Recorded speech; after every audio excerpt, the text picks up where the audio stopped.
I'd like to welcome you to Doctor in the Making, where we will be discussing all topics related to medicine with the top influencers and doctors in the state of Florida.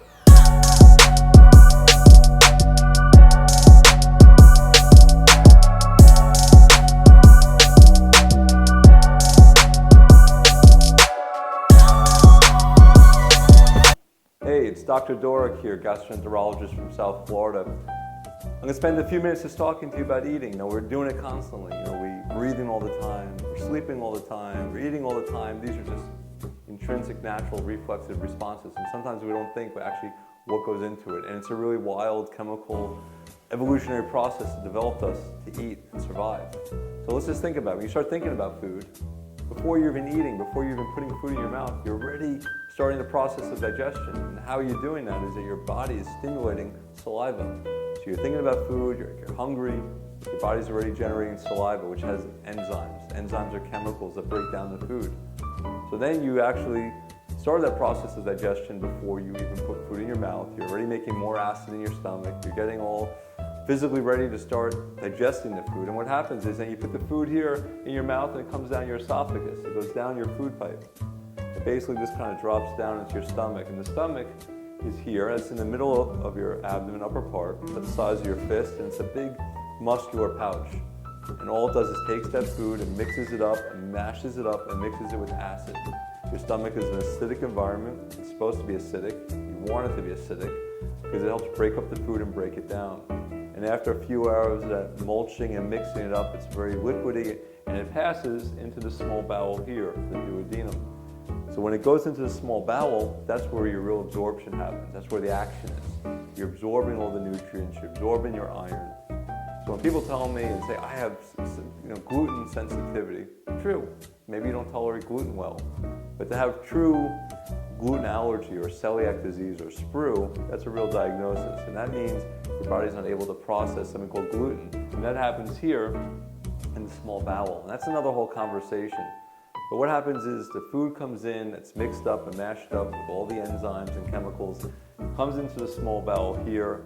You have bile coming down from the liver, hanging out in the gallbladder at times. You got stuff coming in from the pancreas, more enzymes, more chemicals, helping to break down this food and create tons of chemical processes.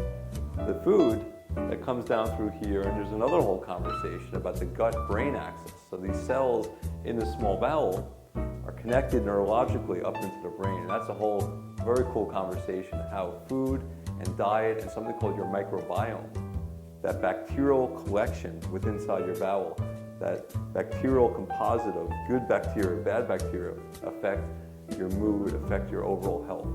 So what happens going back to the process of eating is that the food comes down from the small bowel in and out of all these convoluted long tubes all around the small bowel here, ends up in the colon. That's your large intestine. That's what we're looking at when we do colonoscopies, looking for colon cancer.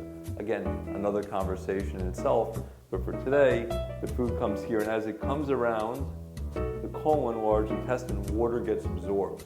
So this liquidy mix of waste or fecal matter is really loose when it hits the colon, and as it comes out, it becomes more formed, comes down here to the rectum, and then, hey, you go have your bathroom, you go number 2, poop emoji, whatever you want to call it. Don't giggle too much. It is what it is. We all do it. There's even a book called Everyone Poops. So you can put the smiles away. And that's Dr. Dooreck here from South Florida, gastroenterologist, trying to give you a 2-minute overview of what happens in the process of eating, in the process of nutrition. The biggest thing to take away from this is a process, but it's your choice what you're feeding your machine, what fuel you're putting into your engine. The process is going to happen, and the food's going to go down and it's going to go through. But are you throwing in there processed foods full of sugar, full of preservatives, full of fats? Or are you choosing to eat whole foods that are based on natural living, with natural sugars, not the added sugars? Are you choosing balance and portion control, where you're having a plant-based or heavy green diet, or you go into a high red meat diet? These are decisions you have to make for yourself and ask yourself, what fuel do you want to put in your engine? What's your long-term game plan? I know what mine is as a gastroenterologist, as someone who's choosing the lifestyle I choose. You got to make that choice for you. So it's Dr. Dooreck from South Florida, gastroenterologist, reminding you to eat smart, eat healthy, focus on balance and portion control. Have a good day. Thanks for watching. If you like this video and you want to see more, click the like button below and follow me on Instagram at @doctorinthemaking_. Also, if there's a topic you'd like to see us talk about, make sure you let me know in the comment section below. And always remember, be grateful.